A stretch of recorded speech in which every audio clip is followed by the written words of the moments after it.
Buenas noches, amada iglesia y amigos que se conectan a la reunión de oración del día martes. Hoy continuaremos con el estudio del libro de Eclesiastés. Estaremos viendo el capítulo 8, versículos del 1 al 17. Los invito a que oremos, a que encomendemos este tiempo en oración a nuestro buen Dios, pidiendo que nos dé sabiduría y que nos permita poner en práctica todos los conocimientos que Él nos brinda a través de su palabra. Los invito a que oremos. Padre, te queremos agradecer en esta noche porque nos permites utilizar estos medios para estudiar tu palabra. Te agradecemos, Padre, por el libro de Eclesiastés, porque a través de él nos enseñas, Padre, nos muestras qué debemos y cómo debemos actuar en este mundo, Padre. Nos enseñas qué es la vanidad y que muchas veces perseguimos. Queremos, Padre, pedirte también que lo que yo diga en esta noche no lo haga para honra o gloria mía, Padre, sino para honrarte a ti y para edificación de tu iglesia. Esto, Padre, te lo pedimos en el nombre de tu amado Hijo, el Señor Jesús. Amén.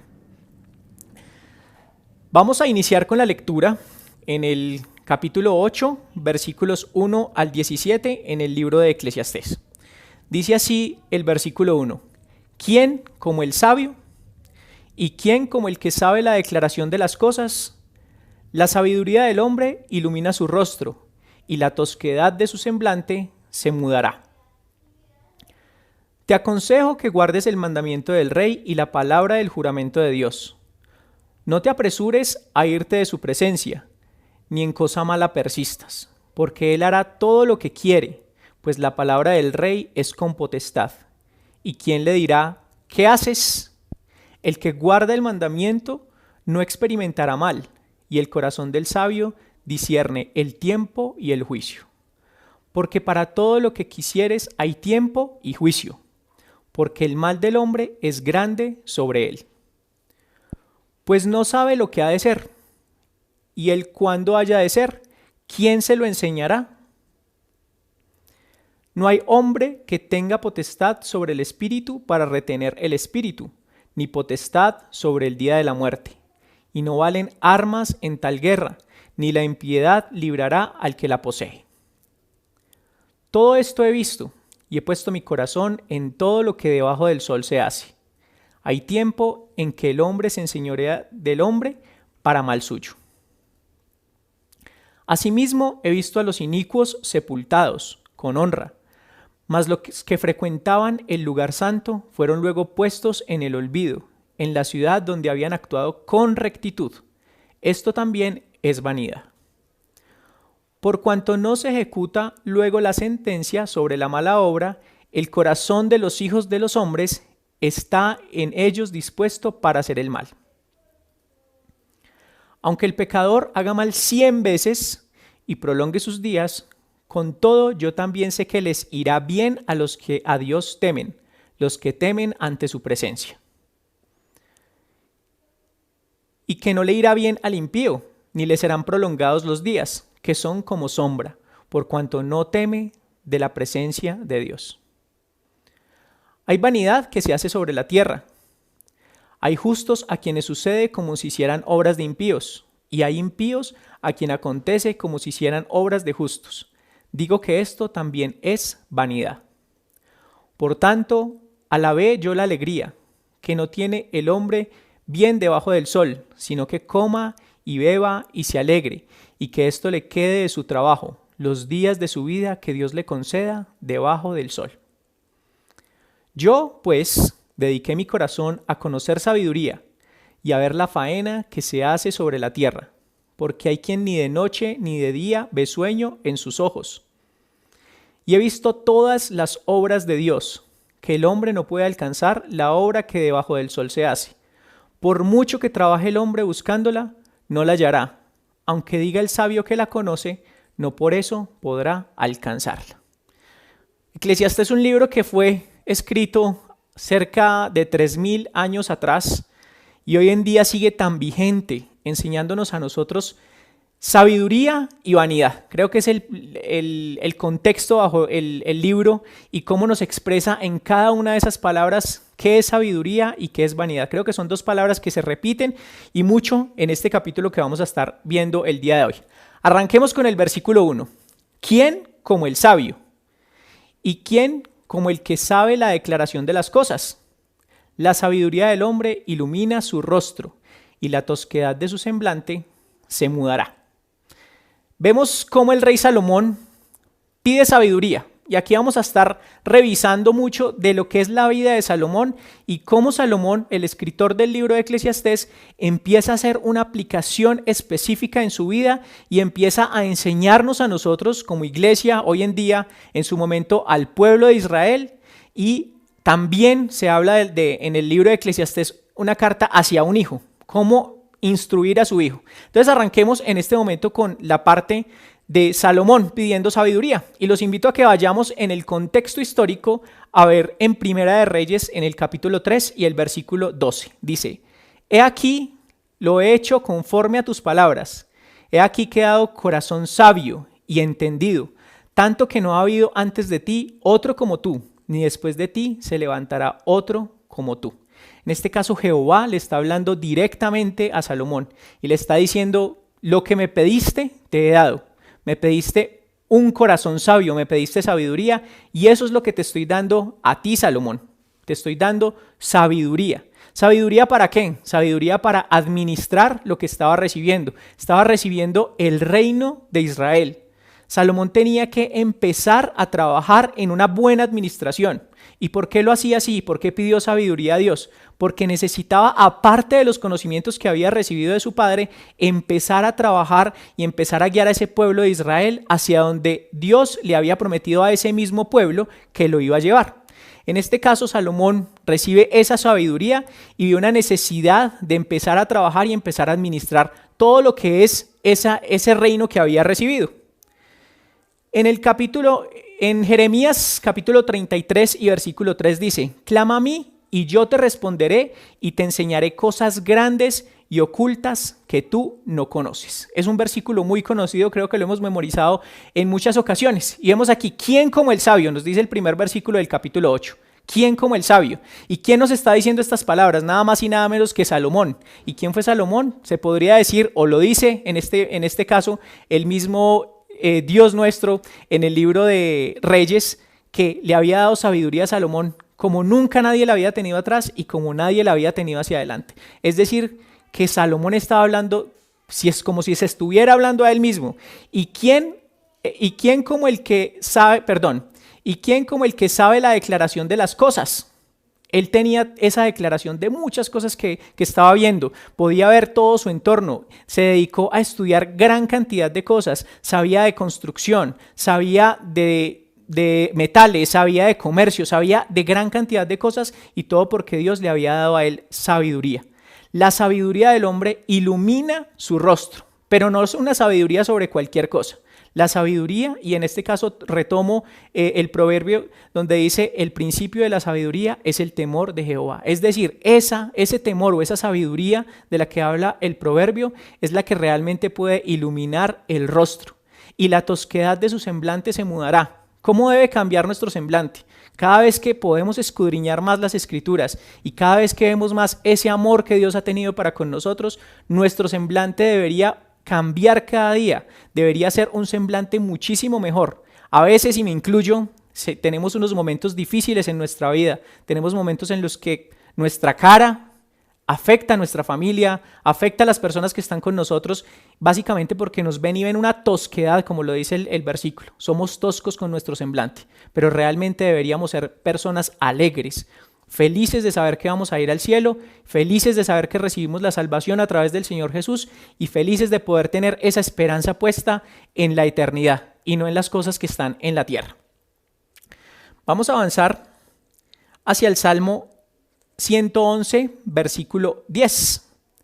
Dice, aquí nos muestra la palabra del Señor cómo David enseña a Salomón sabiduría. Entonces dice: el principio de la sabiduría es el temor de Jehová. Buen entendimiento tienen todos los que practican sus mandamientos. Su loor permanece para siempre. Vemos aquí a David enseñándole a Salomón y enseñándole al pueblo de Israel.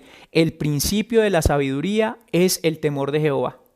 En este caso, veo yo a un David como padre enseñándole a su hijo Salomón, diciéndole estas palabras, diciéndole, la sabiduría es el temor de Jehová. Esas palabras que le dijo David a Salomón y a todo el pueblo de Israel son palabras que nos están diciendo hoy a nosotros mismos. Debemos tener ese temor de Jehová, y no un temor infundado, sino realmente un temor de obediencia. ¿Por qué? Porque Él ha decidido darnos a nosotros una salvación, ha decidido entregar a su Hijo para que muriera por nosotros, y nuestra responsabilidad es glorificarlo a Él, honrarle a Él. ¿A través de qué? A través de esa obediencia. Buen entendimiento tienen todos los que practican sus mandamientos. Su loor permanece para siempre. Su loor permanece para siempre, nos da la eternidad del mismo Dios. Ahora veamos, David enseña a Salomón. Ahora veamos, Salomón demuestra el aprendizaje de su padre David. Dice el Proverbios 1:7, este proverbio de Salomón dice, el principio de la sabiduría es el temor de Jehová. Vemos las mismas palabras retomadas de su padre. ¿Somos nosotros tan buenos consejeros de nuestros hijos? Y creo que este es un llamado a nosotros como padres. Y hablo de nosotros como padres quienes tenemos familia, pero también quienes tenemos sobrinos, quienes tenemos, nietos, o a quién enseñarle. Estamos transmitiéndole desde nuestra parte toda esa sabiduría a esas personas que están con nosotros día a día. Estamos mostrándole que el principio de la sabiduría es el temor de Jehová. Vemos aquí a Salomón repitiendo las mismas palabras de su padre. Los insensatos desprecian la sabiduría y la enseñanza. Es difícil, y desde el punto de vista personal también he tenido que vivir esas situaciones incómodas con mis hijos. Saber que por más que queramos enseñarles, por más que por nuestras palabras podamos decirles muchas cosas, vemos que a veces ellos actúan de manera insensata, y sabemos que son niños. Sabemos que actúan de una manera en la que no quieren recibir esa sabiduría y esa enseñanza y la rechazan. Pero nosotros con nuestro ejemplo deberíamos ser precisamente esos guías para ellos. Deberíamos estar enseñándoles y garantizando, como lo hizo el rey David con Salomón, que esos principios, que esas enseñanzas y que toda esa sabiduría que le estaba transmitiendo del temor de Jehová, realmente Salomón lo recibió y lo puso en práctica. Y ese aprendizaje que él recibió hizo que realmente el pueblo de Israel pudiera tener esa época dorada, como se conoce, del mismo pueblo de Israel, cuando estuvo David y Salomón en el reinado de Israel. Dice Eclesiastés 8, del 2 al 5, donde estamos estudiando, volvamos a los versículos que estamos revisando. Dice, te aconsejo que guardes el mandamiento del rey y la palabra del juramento de Dios. No te apresures a irte de su presencia, ni en cosa mala persistas, porque él hará todo lo que quiere, pues la palabra del rey es con potestad. ¿Y quién le dirá, qué haces? Tenemos quizás nosotros alguna autoridad para decirle a un presidente, tenemos la autoridad para decirle a un ministro, a un agente de policía que también es una autoridad. ¿Qué haces? Realmente Dios ha puesto ahí todas esas autoridades. Es difícil para nosotros como personas no oponernos muchas veces a las cosas que vemos injustas, a las cosas que podemos identificar que no nos parecen, y podemos criticar todo lo que hace parte de un gobierno, de un país, de una ciudad, de un pueblo, de una iglesia. Muchas veces se generan críticas también sobre la autoridad de la iglesia, pero sabemos que necesitamos estar sometidos a esas autoridades. El versículo 5 dice, el que guarda el mandamiento no experimenta mal, y el corazón del sabio discierne el tiempo y el juicio. Vamos a ver qué pasó en Primera de Samuel, y mirando todos los contextos y pensando en que Salomón fue el tercer rey sobre Israel después de Saúl y de David. Vamos a estar viendo en el libro de Primera de Samuel, capítulo 8, versículos 5 al 22, cuando Israel pidió un rey. Vamos a leer. Y le dijeron, he aquí tú has envejecido, y tus hijos no andan en tus caminos. Por tanto, constitúyenos ahora un rey, que nos juzgue como tienen todas las naciones. Vemos aquí un pueblo ocioso. Vemos aquí un pueblo que estaba pidiendo algo que no sabía realmente las repercusiones que iba a tener en la administración o en lo que iba a ser el futuro del pueblo de Israel. Pero no agradó a Samuel esta palabra que dijeron, danos un rey que nos juzgue. Y Samuel oró a Jehová. Y dijo Jehová a Samuel, oye la voz del pueblo en todo lo que te digan, porque no te han desechado a ti, sino a mí me han desechado, para que no reine sobre ellos. Miren aquí un pueblo de Israel y a veces nosotros mismos rechazamos ese gobierno que debemos tener de Dios, esa manera de administrarnos nosotros mismos. Tenemos un llamado como personas y como cristianos a dejar reinar a Dios en nuestras vidas, pero a veces actuamos de la misma manera en la que está actuando aquí el pueblo de Israel y decimos queremos un rey y estamos desechando el reinado de nuestro buen Dios. Conforme a todas las obras que han hecho desde el día que los saqué de Egipto hasta hoy, dejándome a mí y sirviendo a dioses ajenos, así hacen también contigo. Ahora pues oye su voz, mas protesta solemnemente contra ellos y muéstrales cómo les tratará el rey que reinará sobre ellos. Es decir, tuvo en este momento Jehová misericordia con el pueblo de Israel. Le dijo a Samuel, protesta solemnemente contra ellos y muéstrales cómo les tratará el rey que reinará sobre ellos. Y refirió Samuel todas las palabras de Jehová al pueblo que le había pedido rey. Versículo 11. Dijo pues, así hará el rey que reinará sobre vosotros. Tomará vuestros hijos y los pondrá en sus carros y en su gente de a caballo para que corran delante de su carro. Y nombrará para sí jefes de miles y jefes de cincuentenas. Los pondrá asimismo a que aren sus campos y sieguen sus mieses y que hagan sus armas de guerra y los pertrechos de sus carros. Tomará también a vuestras hijas para que sean perfumadoras, cocineras y amasadoras. Asimismo tomará lo mejor de vuestras tierras, de vuestras viñas y de vuestros olivares, y los dará a sus siervos. Diezmará vuestro grano y vuestras viñas, para dar a sus oficiales y a sus siervos. Tomará vuestros siervos y vuestras siervas, vuestros mejores jóvenes y vuestros asnos, y con ellos hará sus obras. Diezmará también vuestros rebaños, y seréis sus siervos. Miren que no hay sino un cambio. Estaba pidiendo el pueblo de Israel un cambio de rey. Tenían un rey justo, tenían un rey que los cuidaba, tenían un rey que los llevaba por un buen camino. Pero ellos, ¿qué pidieron?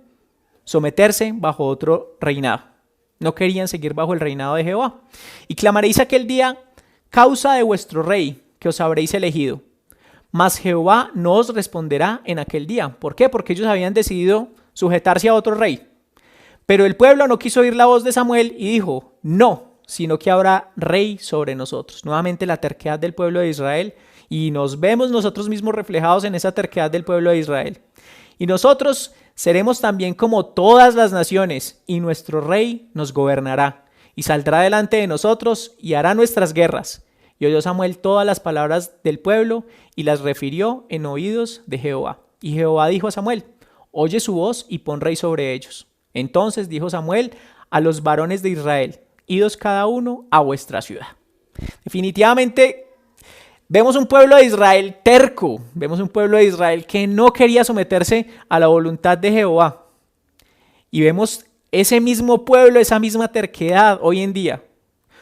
Libros que fueron escritos hace muchísimos años, libros que realmente hoy en día nos enseñan y nos muestran ese mismo pueblo, esa misma terquedad que tenemos. Nosotros actuamos de la misma manera.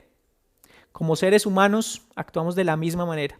No queremos someternos a los buenos caminos de Dios, no queremos someternos a un Dios vencedor, sino que queremos ver qué pueden hacer otras personas por nosotros. Y estamos esperanzados quizás en un presidente, quizás en un ministro, quizás en alguna persona que pueda tener poder, y no estamos confiando en que Dios está con nosotros. Debemos sujetarnos a la autoridad. Vemos en Romanos 13, del 1 al 5, sométase toda persona a las autoridades superiores, porque no hay autoridad sino de parte de Dios, y las que hay por Dios han sido establecidas. Vemos muchos cristianos, vemos muchas personas en el mundo, vemos a veces inclusive líderes de muchas iglesias criticando un gobierno, hablando o despotricando de ese gobierno, y no tenemos en cuenta este capítulo y este versículo de Romanos donde nos dice no hay autoridad sino de parte de Dios, porque por Dios han sido establecidas, para bien o para mal nuestro, pero han sido establecidas por Él. Y debemos, como buenos cristianos, someternos a esas autoridades. De modo que quien se opone a la autoridad, a lo establecido por Dios, resiste. Este también es un versículo que nos dice, si usted se resiste a las autoridades que puso Dios mismo, se está resistiendo a lo que ha establecido Dios. Y los que resisten acarrean condenación para sí mismos. Vemos en el versículo 3, porque los magistrados no están para infundir temor al que hace el bien, sino al malo. ¿Quieres pues no tener la autoridad? Haz lo bueno y tendrás alabanza de ella. Porque es servidor de Dios para tu bien. Y a veces decimos, bueno, ¿y cómo puede un presidente, cómo puede un ministro, cómo puede una persona de autoridad que llega, se sube a un cargo público y empieza a llevarse el dinero y empieza a hacer cosas que no van de acuerdo a lo que Dios dice? Yo no estoy de acuerdo con eso, esa autoridad no puede ser de parte de Dios. Dice, pero si haces lo malo, teme, porque no en vano lleva la espada, pues es servidor de Dios, vengador para castigar al que hace lo malo. Dice el versículo 5, por lo cual es necesario estarle sujetos, no solamente por razón del castigo, sino también por causa de la conciencia. Y esa conciencia es la que tenemos nosotros y debemos recordarnos este pasaje de Romanos siempre. Debemos someternos a nuestras autoridades. Y aquí voy a retomar un versículo, una frase que utilizó nuestro hermano Pablo Martini en la reunión de oración del martes anterior. Dice, si la oración nace de la desesperación, entonces todo lo que me haga buscar desesperadamente a Dios, debo considerarlo una bendición. Y me devuelvo al capítulo 4 donde dice, porque es servidor de Dios para tu bien. Dios lo puso ahí y tiene una razón para haberlo puesto ahí. Bien sea para que se lleve el dinero que nosotros mismos hemos tributado, bien sea para actuar de manera errónea. Si eso nos pone delante de los pies del Señor, es una bendición y Dios lo ha puesto ahí para eso. A veces es difícil de comprender para nosotros, como seres humanos, como seres que a veces queremos tener justicia, que queremos ver desde un punto de vista personal qué es justo y qué no es justo, pero debemos ver todo a través de los ojos de Dios. Y si Dios lo puso ahí, y si esa persona está actuando de una manera incorrecta, esa persona llevará un castigo. Vamos a avanzar. Vamos en el versículo 6. Porque para todo lo que quisieres hay tiempo y juicio, porque el mal del hombre es grande sobre él, pues no sabe lo que ha de ser, y cuando haya de ser, ¿quién se lo enseñará? Todo tiene un tiempo y es definido por Dios. He entendido que todo lo que Dios hace es perpetuo. Sobre aquello no se añadirá, ni de ello se disminuirá. Y lo hace Dios para que delante de Él teman los hombres. Esto nos lo dice Eclesiastés, un poquito más atrás en el mismo libro, en los versículos 14 y 15. Dice el versículo 15. Aquello que fue, ya es, y lo que ha de ser, fue ya, y Dios restaura lo que pasó. ¿De quién es el tiempo? Vemos aquí que la misma palabra nos enseña, el tiempo es de Dios. Lo que ya fue, no podemos hacer nada. Lo que ha de ser, fue ya. ¿Quién lo vio? Nuestro buen Dios. No podemos cambiarlo. Dios ya ha hecho, Dios ya hizo, y Dios hará en cada una de las vidas de nosotros. No nos desesperemos. Todo tiene un tiempo, todo sucede en un tiempo específico y debemos confiar en esos tiempos que Dios tiene establecidos para cada una de esas cosas. Los invito a que vayamos en el libro de Santiago, capítulo 4, versículos 13 y 17. Vamos ahora a los que decís, hoy y mañana iremos a tal ciudad y estaremos allá un año y traficaremos y ganaremos. Cuando no sabéis lo que será mañana, porque ¿qué es vuestra vida? Ciertamente es neblina que aparece por un poco de tiempo y luego se desvanece. En lugar de lo cual deberías decir, si el Señor quiere, viviremos y haremos esto o aquello, pero ahora os jactáis en vuestras soberbias. Toda jactancia semejante es mala. Dice el versículo 17, y al que sabe hacer lo bueno y no lo hace, le es pecado. Vemos aquí cómo nuestra vida, a veces quisiéramos hacer planes 5, 10 años adelante, quiero tener una casa, quiero tener un carro, quiero tener una familia, quiero tener X cantidad de cosas, pero no sabemos lo que es de nuestra vida. Hoy estamos aquí, mañana es posible que no estemos. Hemos tenido en estas épocas pérdidas de personas en nuestras familias. Hemos tenido personas que se han ido, básicamente porque el COVID ha venido y se ha llevado a una gran cantidad de personas. Amigos, personas que estábamos viendo un día y mañana ya no las vimos más. Y que si ellos no pudieron edificar realmente para su vida espiritual o para presentarse delante del Señor, ¿qué fue de lo que quedó aquí? ¿Qué fue de esa casa? ¿Qué fue de ese carro? ¿Qué fue de esa familia que estuvo ahí? ¿Qué fue de lo que él construyó? Absolutamente nada. Y vemos hoy en día muchas personas que dicen y hablan y vamos a acumular y vamos a comprar y vamos a tener y vamos a hacer esto, y realmente vemos lo que nos dice Dios. Es una vanidad. Básicamente, la vanidad de la vida y juicio sobre todas las acciones que nosotros hagamos está ahí. Todo esto es vanidad, y el mismo libro de Eclesiastés nos va mostrando cómo todas esas cosas son vanidad. ¿Y vanidad por qué? Porque se desvanecen, se esfuman de un momento a otro. Dice el versículo 8, no hay hombre que tenga potestad sobre el espíritu para retener el espíritu, ni potestad sobre el día de la muerte, y no valen armas en tal guerra, ni la impiedad librará al que la posee. Vámonos a Génesis en el capítulo 2 y versículo 7. Entonces Jehová Dios formó al hombre del polvo de la tierra y sopló en su nariz aliento de vida, y fue el hombre un ser viviente. Vemos aquí a Dios dando aliento de vida, es decir, dándole el espíritu a ese hombre, en este caso hablando de Adán, y de ahí hacia todos nosotros. Pero vemos también en 1 Corintios 15:20, donde dice, mas ahora Cristo ha resucitado de los muertos, primicias de los que durmieron es hecho. ¿Quién es el único que ha tenido potestad sobre la muerte? Porque aquí en el versículo 8 dice, ni potestad sobre el día de la muerte, pero sí sabemos quién tuvo potestad sobre el día de la muerte. Nuestro buen Salvador Jesús. Él sí tiene potestad sobre la muerte y la venció. Pero no hay ningún otro hombre que pueda tener potestad sobre el espíritu. ¿Por qué? Porque lo recibimos de Dios. Y Él es el único que puede retirarlo nuevamente. Vamos al libro de Juan, en el capítulo 18, versículos 10 y 11, y retomando también las palabras que veíamos en el versículo 8 de Eclesiastés. Dice, entonces Simón Pedro, que tenía una espada, y aquí fue cuando iban a arrestar al Señor Jesús, entonces Simón Pedro, que tenía una espada, la desenvainó e hirió al siervo del sumo sacerdote y le cortó la oreja derecha, y el siervo se llamaba Malco. Jesús entonces dijo a Pedro, mete tu espada en la vaina. La copa que el Padre me ha dado, ¿no la he de beber? Vemos aquí que Pedro podía tener su espada y todos los discípulos tenían su espada, pero ya había algo que tenía que hacer el Señor Jesús. Él desde el principio sabía que venía.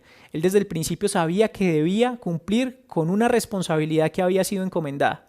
Y él no iba a actuar con armas, él no iba a actuar con ninguna arma humana. El arma que él tenía era realmente su poderío como Dios, el poder levantarse de la muerte. Y dice, no la he de beber. Ya sabía que era lo que tenía que hacer. Y sabía que su lucha no estaba ahí, con esos soldados. A veces nos enfrascamos nosotros mismos peleando con las cosas que nos pasan secularmente, con nuestro trabajo, con nuestro propio mal genio, con nuestra familia, con nuestros hijos, con todas las personas que nos rodean. Pero realmente esa no es la lucha nuestra. La lucha nuestra debe ser tratar de glorificar cada día a nuestro buen Dios y mostrar la palabra de Él. Ese es el mandamiento y esa es la comisión que hemos recibido. ¿Qué nos llama también a vestirnos con la armadura de Dios?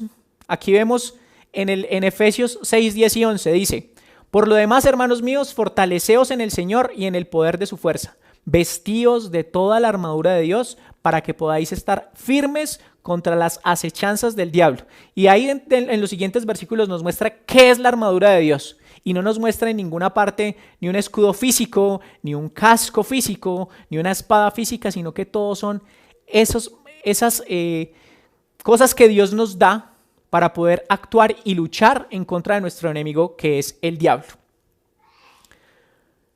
Dice Eclesiastés en el capítulo 8, versículo 9. Todo esto he visto y he puesto mi corazón en todo lo que debajo del sol se hace.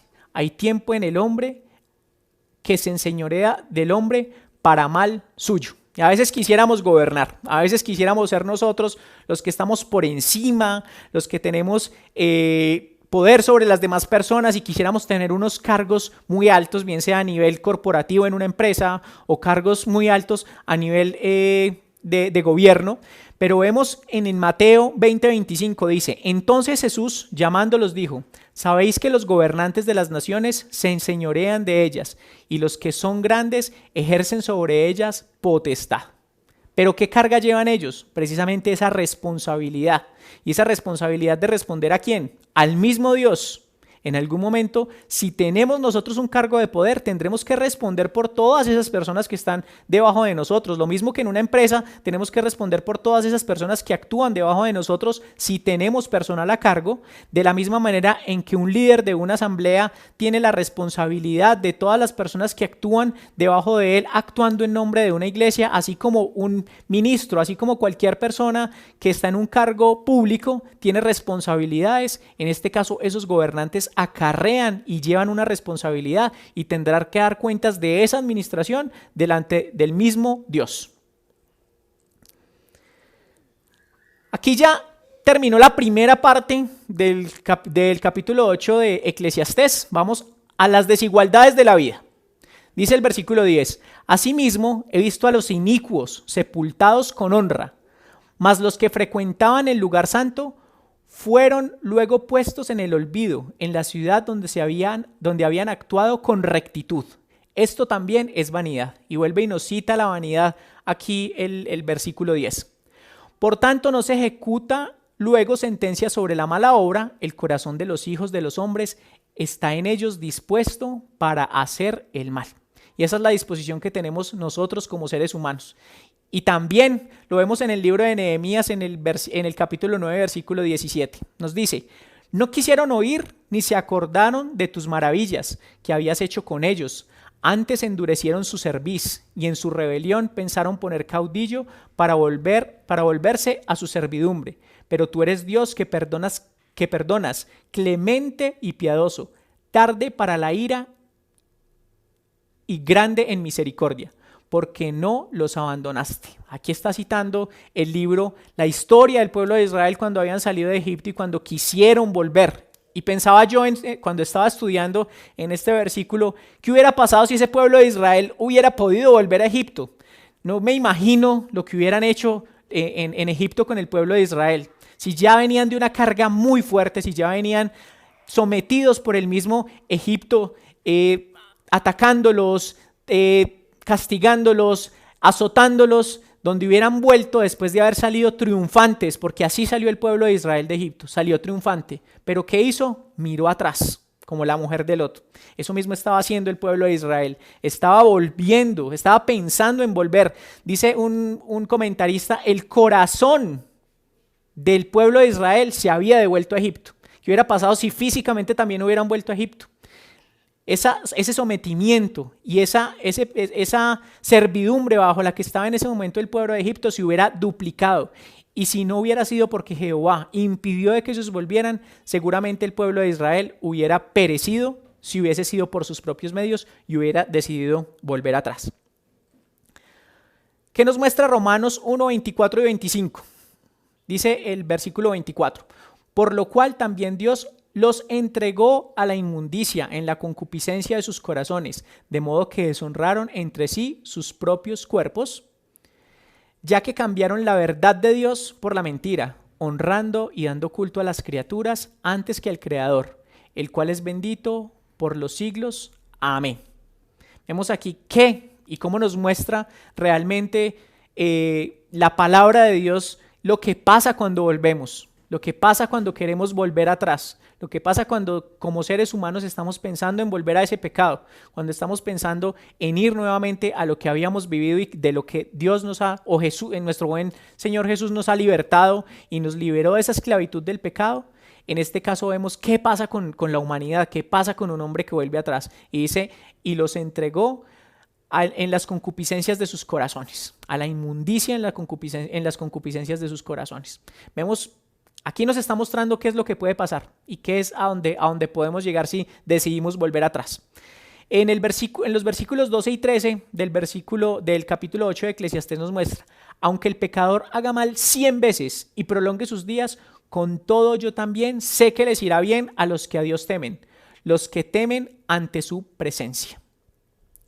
Y que no le irá bien al impío, ni le serán prolongados los días que son como sombra, por cuanto no teme delante de la presencia de Dios. Y eso lo vemos hoy en día y vemos las injusticias que se presentan. Y uno dice, pero si fulanito de tal que es tan buena gente, mire cómo le va de mal, mire que le pasa esto, y el otro que roba, mata, comete cualquier cantidad de delitos, ¿por qué a él le va bien? Mucha gente se queja hoy en día de eso. Vemos esa queja frecuentemente con las personas con las que hablamos. Pero aquí nos muestra Salomón en su sabiduría que Dios no tendrá por inocente al culpable.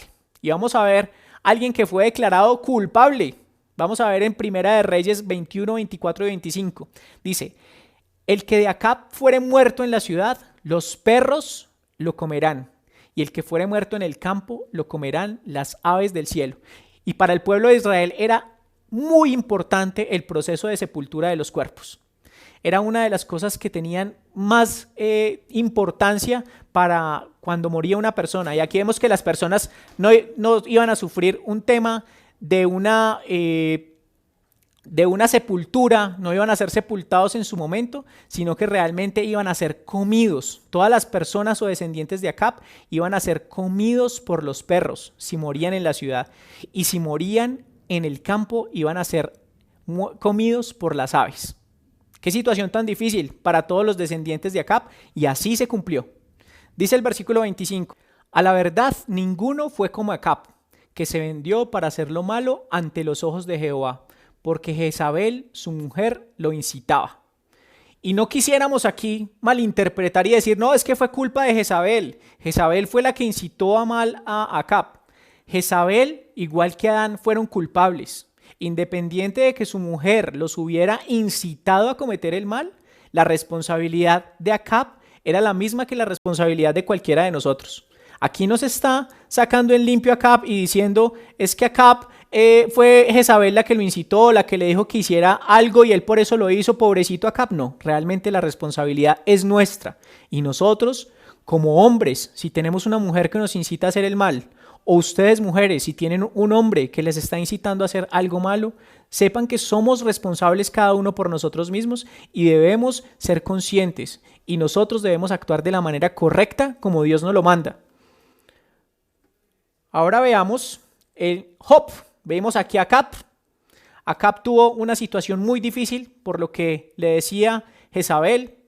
Accedió a muchas cosas por lo que Jezabel le incitó. Jehová tuvo compasión de él en los últimos días. Jehová se compadeció de Acab en los últimos días de él, pero su promesa se cumplió. Todos los descendientes de Acab, si murieron en la ciudad, fueron comidos por los perros, y si murieron en el campo, fueron comidos por las aves. Ahora vamos a ver un contraste completamente distinto, y vamos a ir al libro de Job, en el capítulo 42, versículos 16 y 17. Dice el versículo 16.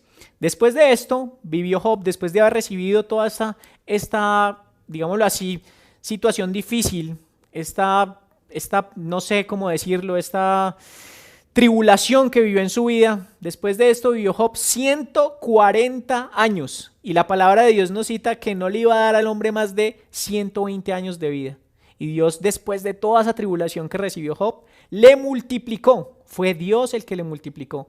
No hizo algo Job para que sus días fueran multiplicados, sino que Dios, desde su propia misericordia, desde su propia gracia, decidió darle 140 años. Y continúa el versículo. Y vio a sus hijos y a los hijos de sus hijos hasta la cuarta generación, y murió Job viejo y lleno de días. Vemos aquí el contraste con lo que veíamos ahora, que ¿quién podría añadir días a su vida? Pues solamente confiando, como lo hizo Job, solamente confiando en la voluntad de Dios y cómo Dios le premió a él. Veamos el versículo 14 del capítulo 8 de Eclesiastés. Hay vanidad que se hace sobre la tierra. Hay vanidad que se hace sobre la tierra, que hay justos a quienes sucede como si hicieran obras de impíos, y hay impíos a quienes acontece como si hicieran obras de justos. Digo que esto también es vanidad. Y eso es lo que pasa, lo que vemos constantemente personas que actúan mal y les va bien. Y vemos a personas que actúan bien y les va mal. Y nos preguntamos, bueno, ¿y por qué Dios permite esto? ¿Por qué Dios permite que pasen estas cosas? Esa es la sabiduría de Dios. No la podemos entender por nosotros mismos. Pero sí sabemos que cada quien va a tener un castigo. Y vemos que el mismo Dios, cuando se hizo carne, tuvo que sufrir esas injusticias. Y los invito a que veamos en el capítulo 23 del libro de Lucas. Y es súper importante que podamos ir avanzando en estos versículos y veamos cómo ni siquiera las mismas autoridades en su momento, cuando quisieron sentenciar a nuestro buen Señor Jesús, tenían argumentos para cargar cualquier culpa sobre él. Dice el versículo 4, vamos a estar mirando unos versículos salteados dentro del capítulo 23. Dice el versículo 4, y Pilato dijo a los principales sacerdotes y a la gente, ningún delito hallo en este hombre. Vemos aquí a Pilato diciendo, bueno, ¿qué delito tiene este? Ningún delito hallo en este hombre, dice el versículo 4. Vamos a ver en el versículo 11, porque Pilato lo envió a Herodes y dice, entonces Herodes con sus soldados le menospreció y encarneció sin motivo, vistiéndole de una ropa espléndida y volvió a enviarle a Pilato. Es decir, lo recibió y de la misma manera se lo devolvió a Pilato. Vamos a ver en el versículo 14.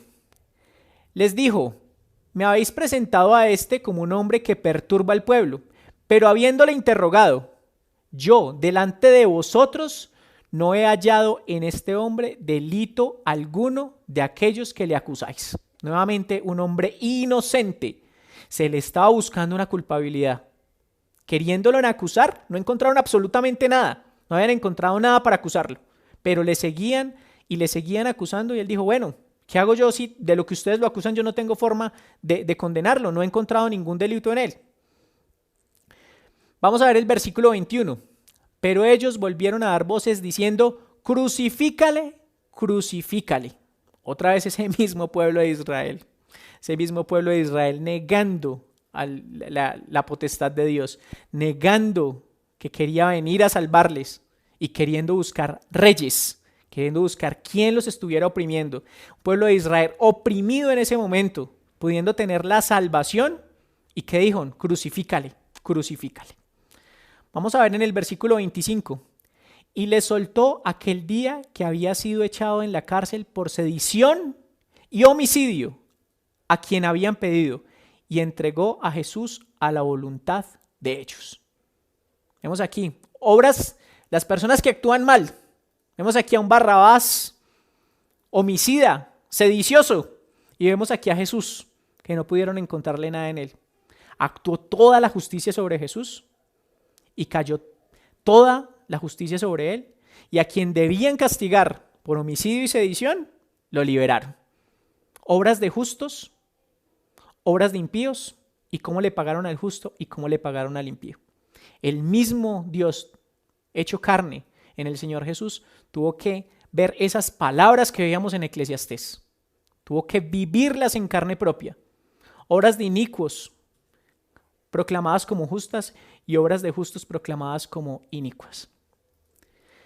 Dice el versículo 15, volvamos al libro de Eclesiastés en el versículo 15, por tanto, alabé yo la alegría que no tiene el hombre bien debajo del sol, sino que coma y beba y se alegre, y que esto le quede de su trabajo, los días de su vida que Dios le conceda debajo del sol. Y no quiero que sea malinterpretado este versículo. Diga, no, pues, si Salomón se alababa y le daba alegría a este tipo de cosas y no que coma y beba, pues entonces yo me voy a echar y me voy a poner a comer y a beber. Ojo, lo que nos está diciendo es que nos alegremos cada día de la provisión de Dios. No podemos disfrutar más de eso. Quizás si tuviéramos tanto dinero, y vamos a hacer una suposición, que tuviéramos un banquete y pudiéramos poner todas las carnes, todas las verduras, todos los vegetales que quisiéramos a nuestra vista poder comer, no lo podríamos hacer. La capacidad de nuestro cuerpo no nos da para comernos todo eso. ¿Qué podemos comer? Lo que nuestro cuerpo soporta, por mucho que queramos. Inclusive si comemos más de lo que quisiéramos, estaríamos atentando contra nuestro cuerpo y causándonos una enfermedad. Vamos a Lucas 12, 19 al 21. Y diré a mi alma, alma, muchos bienes tienes guardados para muchos años. Y aquí estamos viendo la parábola del hombre rico. Repósate, come, bebe, regocíjate. ¿Qué estaba haciendo? Lo que decía, o la malinterpretación de lo que dice el versículo que acabamos de leer en Eclesiastés. Pero dice el versículo 20, pero Dios le dijo, necio, esta noche vienen a pedirte tu alma, y lo que has provisto, ¿de quién será? Así es el que hace para sí tesoros y no es rico para con Dios. Aquí estamos recibiendo un llamado. Miren lo que decía el rico. Alma, regocíjate, come y bebe. ¿Pero para qué le servía eso? Para nada. ¿Qué es? Vanidad. Lo que nos dice el libro de Eclesiastés es, mire, satisfaga con que usted tenga satisfechas sus necesidades primordiales, siéntase feliz y dele gracias a Dios por eso. Pero si encárguese de construir, y aquí viene el versículo 21 del capítulo 12 de Lucas, así es el que hace para sí tesoro y no es rico para con Dios. Debemos volvernos ricos para con Dios. Eso es a lo que estamos llamados. Es esa batalla contra el diablo. Es esa batalla contra espíritus. No tenemos batalla contra carne y sangre, sino contra espíritus. Esa es la batalla que nosotros estamos librando y la que tenemos que ganar.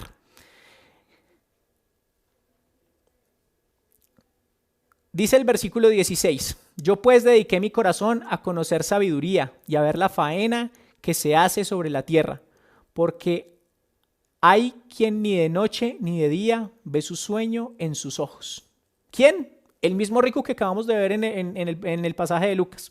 Ese mismo rico que todas las noches estaba pensando, bueno, ¿y qué voy a hacer? ¿Y qué voy a construir? ¿Y cómo voy a conseguir? ¿Y cómo puedo tener todas esas cosas por las que estoy luchando y las que quisiera tener? Esas son las personas que no ven el sueño. ¿Por qué? Porque todo el día y toda la noche están maquinando cómo conseguir y cómo recibir más y más cosas físicas. Dice el versículo 17, y he visto todas las obras de Dios, que el hombre no puede alcanzar la obra que debajo del sol se hace. Y aquí habla debajo del sol, es porque Dios ya hizo todo eso. Por mucho que trabaje el hombre buscándola, no la hallará. Aunque diga el sabio que la conoce, no por eso podrá alcanzarla. Todo lo que hay en la tierra ha sido de ahí mismo tomada. ¿Y quién la creó? Dios. No he visto el primer hombre que pueda con sus labios pronunciar una palabra y salgan las cosas y aparezcan. Eso solamente lo pudo hacer Dios cuando creó el cielo, el universo, cuando creó las estrellas, cuando creó la tierra en la cual vivimos y cuando creó al mismo hombre. Os invito a que vayamos al libro de Reyes 4, 29 al 34. Voy a leer rápidamente porque estamos un poco pasados de tiempo. Dice, y Dios dio a Salomón sabiduría y prudencia muy grandes y anchura de corazón como la arena que está en las orillas del mar. Era mayor la sabiduría de Salomón que la de todos los orientales y que toda la sabiduría de los egipcios. En ese momento los egipcios eran una potencia en su momento, una potencia mundial, pero ni aún ellos tenían la sabiduría que tenía Salomón. ¿Por qué? Porque la recibió directamente de Dios.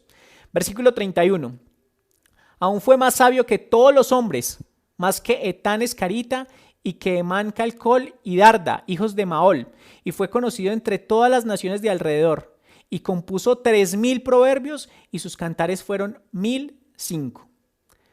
También disertó sobre los árboles, desde el cedro del Líbano hasta el hisopo, que nace en la pared.